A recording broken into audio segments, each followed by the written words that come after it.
Good morning students, welcome back to our online SS class. तो आज हम शुरू करने वाले हैं नया लेसन नंबर 14 और इस लेसन का नाम है एग्रीकल्चर इन इंडिया। तो नाम से ही पता लग रहा है आपको, हम इंडिया में एग्रीकल्चर के बारे में, किस तरह से खेती के कौन सी क्रॉप्स होती हैं, किस तरह की खेती होती है, उसी के बारे में हम इसमें पढ़ने वाले हैं। तो हम डिफरेंट टाइप्स ऑफ क्रॉप्स इसमें पढ़ेंगे, रबी और खरीफ क्रॉप, और अलग अलग तरह की क्रॉप्स को हम और किस कैटेगरी में डालते हैं। तो चलिए हम लेसन को स्टार्ट करते हैं, और ये लेसन है आपकी बुक में पेज नंबर 92 पर। तो आप सभी अपनी बुक निकाल लीजिए, पेज नंबर 92 ओपन कर लीजिए, और मैं इस लेसन स्टार्ट कर रही हूँ। आप भी ध्यान से सुनेगा और समझिएगा।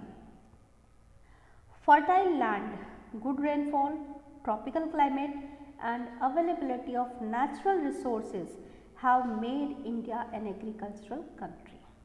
अब आप सभी जानते हैं इंडिया एक एग्रीकल्चरल कंट्री है, एग्रीकल्चरल कंट्री की तरह ही जानी जाती है। तो क्यों ये एक एग्रीकल्चरल कंट्री है, क्यों इसे एग्रीकल्चरल कंट्री कहा गया है? क्योंकि यहाँ एग्रीकल्चर बहुत ही इम्पॉर्टेंट है, और एग्रीकल्चर किस तरीके से बहुत अच्छी खेती होती है, क्यों होती है, उसके कई रीज़न हैं। फर्टाइल लैंड यानी उपजाऊ ज़मीन यहाँ पे है, जो एग्रीकल्चर के लिए बहुत अच्छी है। देन गुड रेनफॉल, बारिश भी अच्छी होती है जो एग्रीकल्चर के लिए ज़रूरी है। देन ट्रॉपिकल क्लाइमेट, यहाँ का क्लाइमेट भी एग्रीकल्चर के लिए सूटेबल है। और अवेलेबिलिटी ऑफ नेचुरल रिसोर्सेज, कई नेचुरल रिसोर्सेज भी यहाँ पे अवेलेबल हैं, और इसी कारण से इन सब रीज़न से एग्रीकल्चर के लिए हमारी कंट्री सूटेबल है, and it is known as agricultural country. Majority of our people live in villages. Almost 60% of our working population is engaged in agriculture and related occupations. So our country is essentially an agricultural country. तो हमारे यहाँ की बहुत सारी population गाँवों में ही रहती है, और जो वर्किंग पॉपुलेशन है उसका 60% एग्रीकल्चर में या एग्रीकल्चर रिलेटेड ऑक्यूपेशन, जो एग्रीकल्चर से संबंधित ऑक्यूपेशंस हैं जैसे डेयरी फार्मिंग है, उनमें लगे हुए हैं। तो इसीलिए इसे एग्रीकल्चरल कंट्री कहा गया है। Proper means of irrigation, modern facilities, improved variety of seeds, fertiliser and pesticides have developed in the growth of different crops. Between 1960 and 1983, India's food production increased 3 times because of the increased use of fertilizers and machines in agriculture, and this period was called the Green Revolution। तो students, irrigation यानी सिंचाई के बहुत अच्छे साधन यहाँ पे रखे गए, कई मॉडर्न फैसिलिटीज़ आज अवेलेबल हैं, और अच्छी वैरायटी के सीड्स भी अवेलेबल हैं, फर्टिलाइज़र्स हैं, पेस्टिसाइड्स हैं। इन सब से पुराने समय से आज के समय में एग्रीकल्चर ने बहुत ग्रोथ की है, हमारी फसलें बहुत क्रॉप्स जो हैं बहुत ही इम्प्रूव हुई है। और ये जो सब हुआ 1960 से लेके 1983 का पीरियड, स्पेशली 1960 से 1983 के पीरियड में फर्टिलाइज़र्स के यूज़ से और मशीन्स, मैनी एग्रीकल्चरल मशीन्स का यूज़ किया गया, जिसकी वजह से प्रोडक्शन बहुत ज़्यादा इंक्रीज़ हुआ। There was seen a tremendous increase in production of crops, और उसी वजह से उस समय को कहा गया है, इस पीरियड को कहा गया है ग्रीन रेवोल्यूशन। आपने लास्ट चैप्टर में ध्यान होगा वाइट रेवोल्यूशन पढ़ा था, ब्लू रेवोल्यूशन पढ़ा था। White revolution is related to the increase of milk production, और ब्लू रेवोल्यूशन था related to production of fishes। and now what we are talking about here, हम यहाँ किसकी बात कर रहे हैं? ग्रीन रेवोल्यूशन, जो किससे रिलेटेड है? increased production of crops। Okay, crops and season, अब इन्हीं क्रॉप्स के बारे में हम पढ़ने वाले हैं। क्रॉप्स कैसे सीजन्स पे डिपेंड है। Since our agriculture is mainly dependent on monsoon rains, we have 2 major seasons for growing crops। और आप सबको पता है मॉनसून पे डिपेंड है हमारे यहाँ की एग्रीकल्चर, और इसीलिए जो हमारी क्रॉप्स हैं हम उसको 2 मेजर सीजन क्रॉप में डिवाइड करते हैं। सीजन के अकॉर्डिंग हमने क्रॉप्स को दो कैटेगरीज में डिवाइड किया हुआ है। वो कौन सी दो कैटेगरीज हैं? Kharif crop and rabi crop. अब ये क्या है?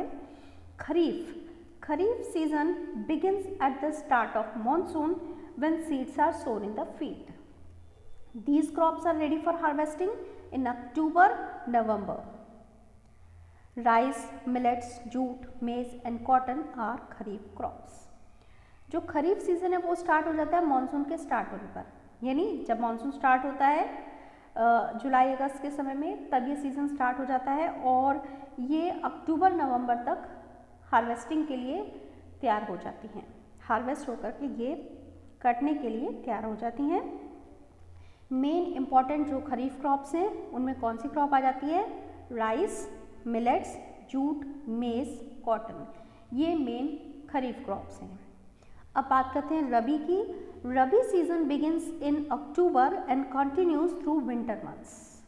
जो हमारा रबी सीजन है वो अक्टूबर में शुरू होता है और विंटर मंथ्स पूरा चलता है। The rabi crops include wheat, gram, barley and oil seeds. कौन सी मेन रबी क्रॉप्स हैं? वीट, ग्राम, बार्ले, ऑयल सीड्स, ये मेन रबी क्रॉप्स हैं। तो ये था सीजन के अकॉर्डिंग हमारी दो मेन कैटेगरीज हैं, वो है खरीफ क्रॉप्स और रबी क्रॉप्स। अब हम बात करेंगे different types of crops. Indian crops can be divided into 3 groups.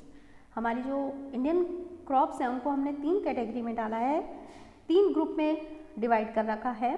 वो कौन सी 3 ग्रुप हैं? सीरियल्स, दूसरा है पल्सेस और तीसरा है कैश क्रॉप्स।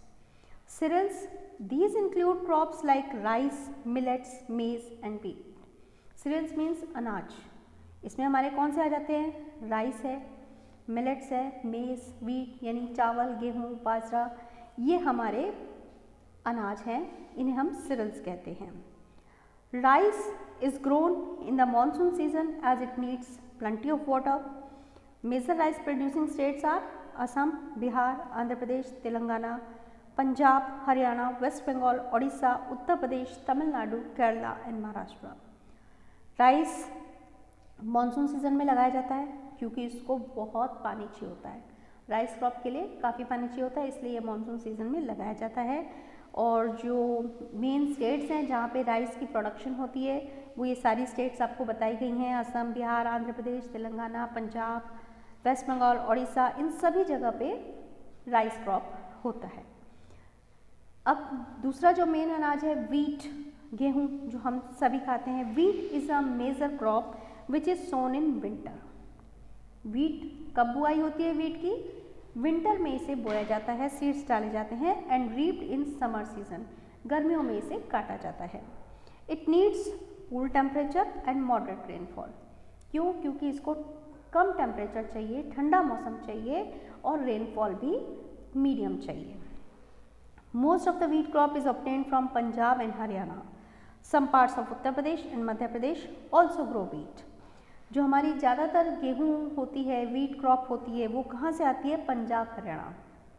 उसके अलावा मध्य प्रदेश और उत्तर प्रदेश के कुछ हिस्सों में भी वीट क्रॉप प्रोडक्शन होता है। अब ये हमारे मेन 2 अनाज थे, राइस और वीट। अब कुछ और अनाज भी हैं जो आते हैं, जैसे millets such as jowar, bajra, ragi are also grown in the monsoon season. ये ज्वार, बाजरा, रागी ये भी मानसून सीजन में ही लगाए जाते हैं। These are edible seeds and are called dry crops. इनको हम dry crops भी कहते हैं। They are grown in the soil of poor quality. जो हल्की क्वालिटी की सॉइल होती है उसमें भी हम इसे लगा सकते हैं। और ये कहाँ पर होता है? Parts of Maharashtra, Madhya Pradesh, Karnataka, Uttar Pradesh, Haryana and some parts of Rajasthan and Gujarat grow millets. तो इन स्टेट्स में मिलेट्स की क्रॉप होती है। तो ये तो पहला था सीरियल्स। अब दूसरा ग्रुप कौन सा है? वो है पल्सेस। पल्सेस यानी दालें, जो हम अलग अलग दालें खाते हैं वो पल्सेस ग्रुप में आ जाती हैं। ग्राम, arhar, moong, masoor are pulses that are grown in almost every part of India.